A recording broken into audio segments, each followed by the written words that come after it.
good morning, good afternoon, good evening. We have thousands upon thousands of people watching this as we await Julian's arrival back to Australia as a free man. The plane that is carrying Julian is only a couple of minutes from landing. We'll update you as soon as that happens.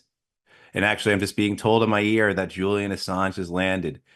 So if you are watching us in solidarity, of this moment of Julian Assange going back home to Australia as a free man, this is it. I've just been told that Julian Assange's plane is on the ground and that he has returned home after all these many years, after all the cruel, unjust, vulgar captivity, persecution, torture. He has been submitted. He is back home, and he is, I imagine, as soon as they can get that plane door open, will be with his family. And so, thank you all.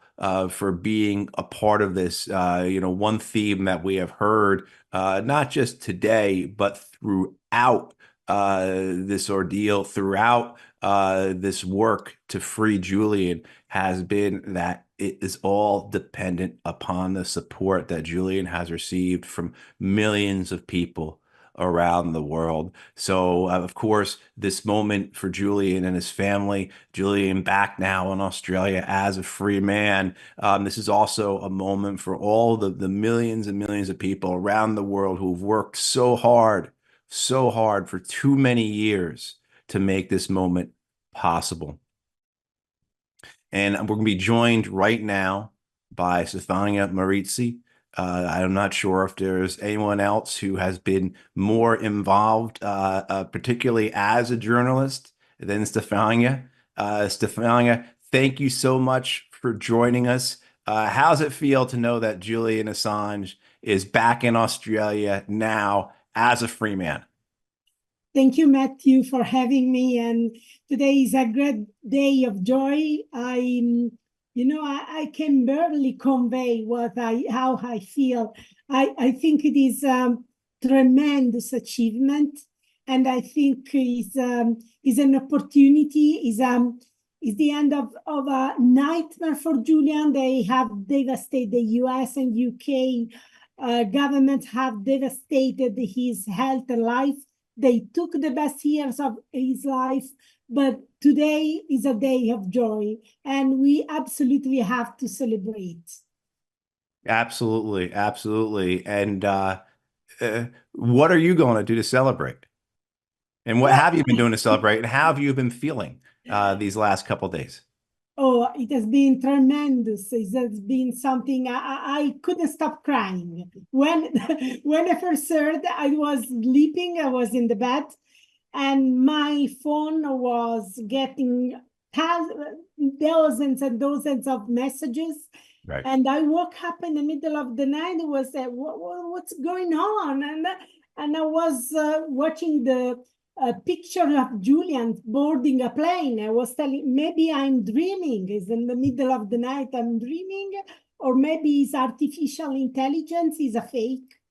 But when I got on my mobile the plea deal, the plea agreement, the text, I thought to myself, wow, it's real. This time it's real. This time is will be out of Belmarsh. It will be the end of this nightmare. I woke up in the middle of the night. It was 2 a.m. in Italy, and I started reading Twitter. I started checking. I started getting messages. It was real. This time is real, and I really have no words. I'm still very, still very happy and confused, because I never expected. I have to say, I have fought for the last 14 years, but I never really expected that he would be free.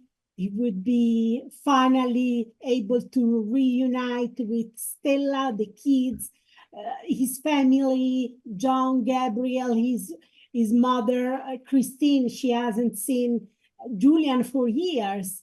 And with us, with all of us, it has been a tremendous fight. There's been a big collective big fight.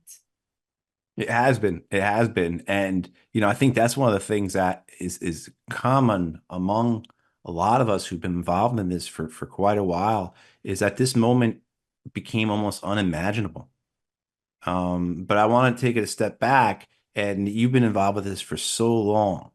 And normally we leave with a question like, "Tell us about yourself in the beginning." But this morning, this afternoon, this evening, wherever everyone is, I think we're all so we're all so undone with the emotion of this, with this joy, this euphoria. But let's take a step back, and can you tell people what began this journey for you? How did you get involved? Why did Julian's case become such an important thing for you? So you have to realize that it all started in 2008, when one of my sources, at that time I was working as an investigative journalist for the major Italian, it was the leading Italian news magazine, L'Espresso. And L'Espresso was doing very aggressive investigative journalism, especially at that time. Today is a different magazine.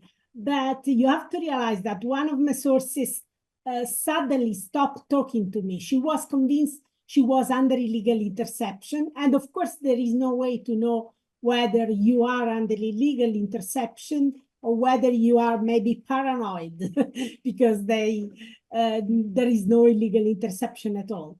But at that time, I realized I need a better source protection because the old-fashioned techniques are no longer suitable in this age of mass surveillance. And you have to realize that before going to journalism, I got a degree in mathematics.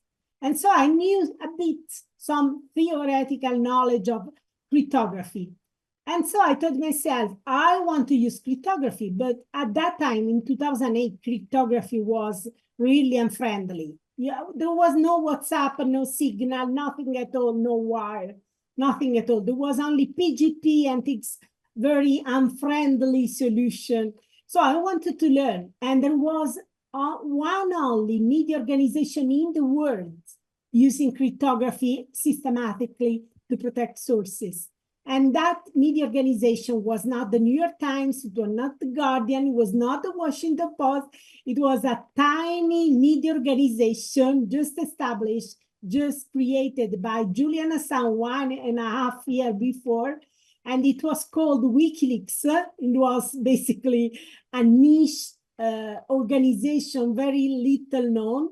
So I started looking at their website. I was, dumbfounded. I couldn't believe they had just obtained a document, the standard operating procedure for the Guantanamo detention camp.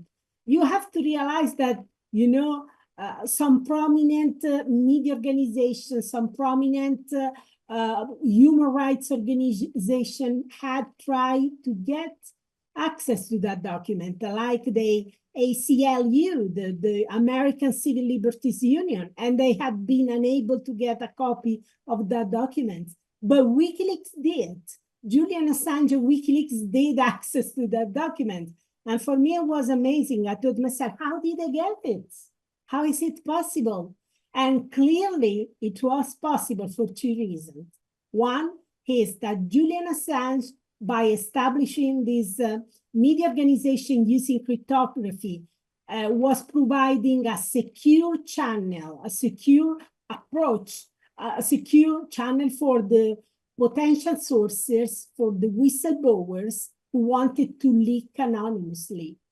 And in addition to this, Julian Assange of WikiLeaks had that tremendous courage, because it is not enough to have explosive documents. It is not enough to have bombshells. You need to have the courage to publish them.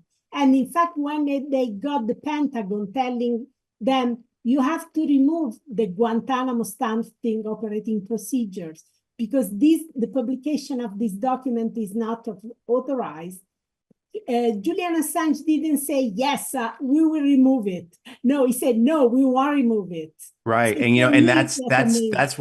that's where things begin to change. I'm sorry to cut in on you. We're going to bring Kristen from WikiLeaks back Yeah, in at this moment because the plane has landed and we have we have information. Kristen wants to provide information to the people who are watching all around the world. But your point, Stefania, is so well taken that if you go back 15 years, what yeah, Julian Assange, what WikiLeaks started, it changed everything.